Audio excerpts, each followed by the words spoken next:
tapi aya geningan manehna teh kiai ka batur kudu dek zakat fitrah manehna ngadaguan pamere batur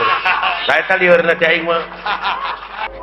aing ngaran-ngaran jelema teh tungkul tempat kaluluputan tengah tempat kalalepatan samenit gati saja merubah janji sore rajin tar kapake isuk ta eta jelemana murukan deh nu matak ceuk hadis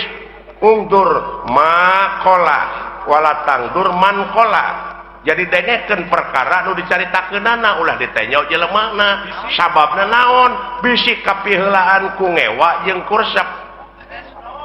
lamun kapiheulaan ku ngewa sanajan batur ngomong bener dina hukum da ngewa ka jelemana da moal diguguk geura